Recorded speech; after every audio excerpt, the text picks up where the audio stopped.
സമരം കനക്കുമ്പോൾ സെലിബ്രിറ്റീസിനെ വെച്ചിട്ട് ഒരു കൗണ്ടർ ക്യാമ്പയിൻ IT സെൽ ആരംഭിക്കുന്നുണ്ട്.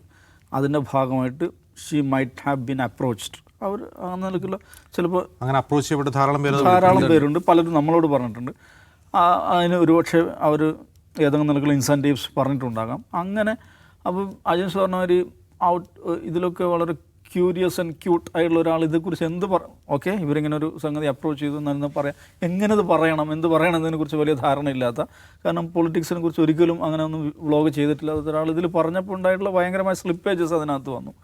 അപ്പോൾ അത് കഴിഞ്ഞപ്പോഴാണ് ഇതൊരു നഷ്ടക്കച്ചവടമാണെന്ന് അവർക്ക് തിരിച്ചറിഞ്ഞിട്ടുണ്ട്. അങ്ങനെ തിരിച്ചറിഞ്ഞ വേറൊരാളുണ്ട്, അഖിൽമാരോ തിരിച്ചറിഞ്ഞിട്ടുണ്ട്.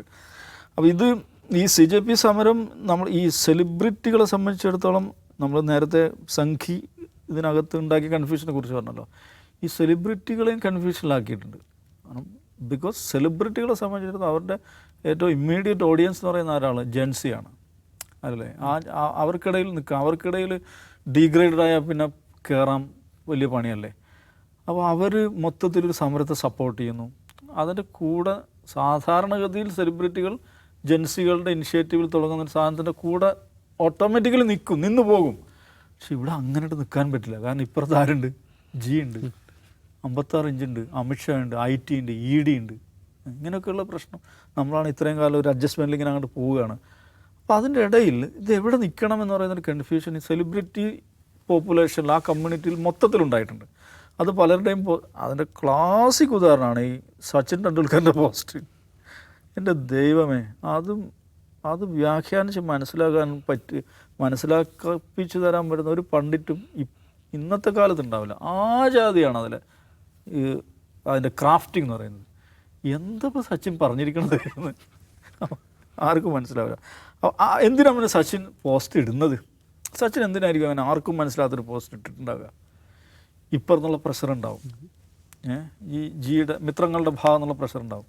അതേസമയം ഈ മനുഷ്യൻ ഈ പിള്ളേരുടെ ഇടയിൽ ഉണ്ടല്ലോ, ആ പ്രഷറിന് ഒഴിവാക്കാൻ പറ്റില്ല, എന്നാൽ പിള്ളേരുടെ ഇടയിൽ മോശക്കാരനാകാൻ പറ്റില്ല. അപ്പോൾ കളിക്കുന്ന ഒരു ബാലൻസ് കളിയാണത്. അത് പല സെലിബ്രിറ്റീസും കളിച്ചിട്ടുണ്ട്. ആ നിലക്കുള്ള ആർക്കും മനസ്സിലാകാത്ത പോസ്റ്റുകൾ വേറെ ആൾ ഇട്ടിട്ടുണ്ട്. പക്ഷെ പേളി മാണി പറഞ്ഞ ഒരു വലിയ ധാരണ ഈ രാഷ്ട്രീയത്തെക്കുറിച്ചൊന്നും ഇല്ലാത്തതുകൊണ്ട് ആൾ കയറി അങ്ങ് ഡയലോഗ് അടിച്ചു. അത് പണി കിട്ടി എന്ന ആൾക്ക് വളരെ പെട്ടെന്ന് മനസ്സിലായി. സമരം വിജയിക്കുകയും കൂടി ചെയ്തപ്പോൾ പിന്നെ എഗൻ പിടിച്ചു നിൽക്കാൻ പറ്റുമെന്ന് തോന്നി. അപ്പോഴാണ് ഈ പറയുന്ന ട്രാൻസ്ലേഷൻ വീഡിയോ ഇറക്കിയിരിക്കുന്നത്.